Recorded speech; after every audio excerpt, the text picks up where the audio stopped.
श्री कृष्ण भक्तजनों। नवम अध्याय माघ मास महात्मा। जैसे कि हमने इसके आगे वाले अध्यायों में हिमकुंडल, कुंडल और विकुंडल के बारे में पढ़ा, उनकी क्या क्या उनने जो कार्य किए और किस वर्ग से उन्हें नर्क और स्वर्ग मिला, इसके आगे की कथा हम आगे श्रवण करेंगे। विष्णु दूत ने आगे कहा, हे मित्र कुंडल विकुंडल, अतिथि सेवा के सम्मान ही अक्षय पुण्यदायक दूसरा कार्य है अन्न का दान। शास्त्रों में अन्न दान को प्राण दान के समान माना गया है, इसलिए अन्न दान करने वाले दानी उत्तम देई मान विमानों में बैठकर स्वर्ग को गमन करते हैं तथा स्वर्ग में अंत काल तक निवास करने के बाद पुनः दिव्य शरीर धारण कर पृथ्वी पर उत्तम कुल में जन्म लेते हैं। वे सब प्रकार के सुख भोगते हुए भूपति हुआ करते हैं। भूपति मतलब राजा।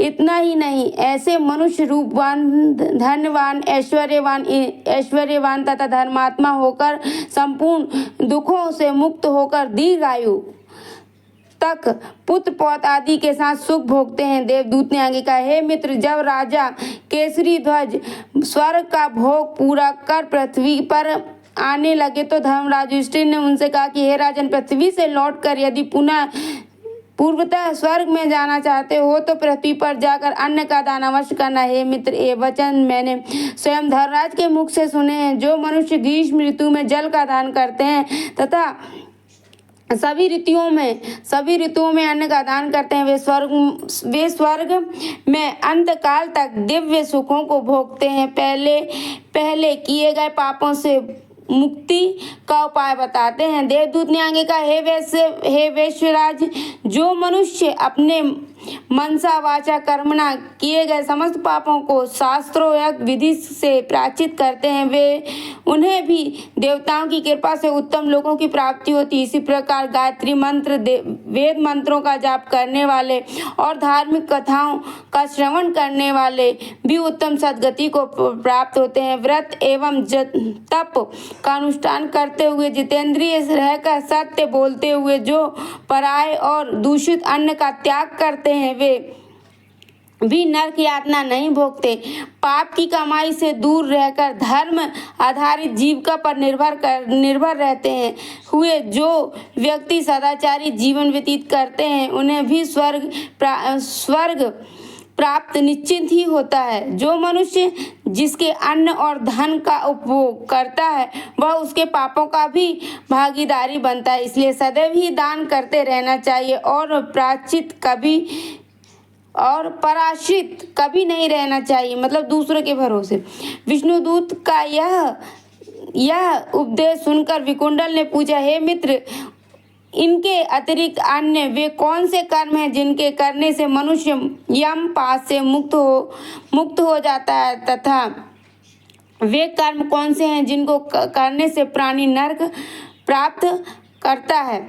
विष्णुदूत ने आगे कहा, मित्र, जो मन वचन कर्म चिंतन से किसी भी अवस्था में दूसरों की कभी कष्ट नहीं देता और वे नरक में नहीं जाते। प्राणियों को हिंसा करने वाले मनुष्यों को जप तप दान यज्ञ वेद पाठ तथा धार्मिक अनुष्ठान करने से भी उद्धार नहीं होता।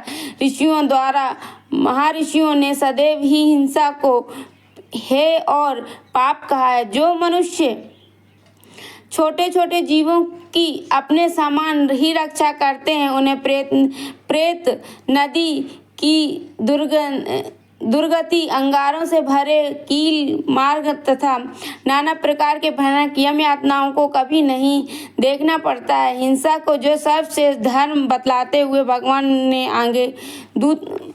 भगवान के दूत ने आगे कहा कि जो मनुष्य भोजन का स्वाद और शरीर हित के लिए प्रेरित होकर जलचर, थलचर और नवचर जीवों की हिंसा करते हैं, उन्हें घोर दुर्गति प्राप्त होती है। नरक में उन्हें अपने ही मांस का भक्षण करना पड़ता है और आगामी जन्मों में अंगहीन तथा रोगी होकर दुख भोगना पड़ता है। प्राणी हिंसा करने वाला दोनों ही लोकों में घोर दुखों को प्राप्त करता है।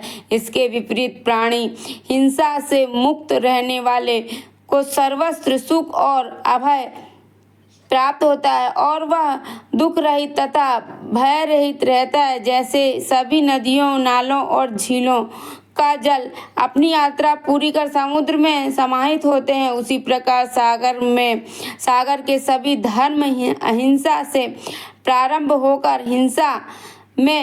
अहिंसा में ही समाहित होते हैं। अतः ऐसे मनुष्यों को जो दोनों ही लोकों में सुख चाहते हैं, उन्हें हिंसा तथा अन्य पापों से अपनी रक्षा करनी चाहिए। बोलो श्री हरिनारायण विष्णु भगवान की जय। इति पद्म पुराणे माघ महात्म्य नवम अध्याय समाप्त। बोलो श्री हरिनारायण विष्णु भगवान की जय। माता लक्ष्मी की जय। राधा रमन लाल की जय। बाल गोपाल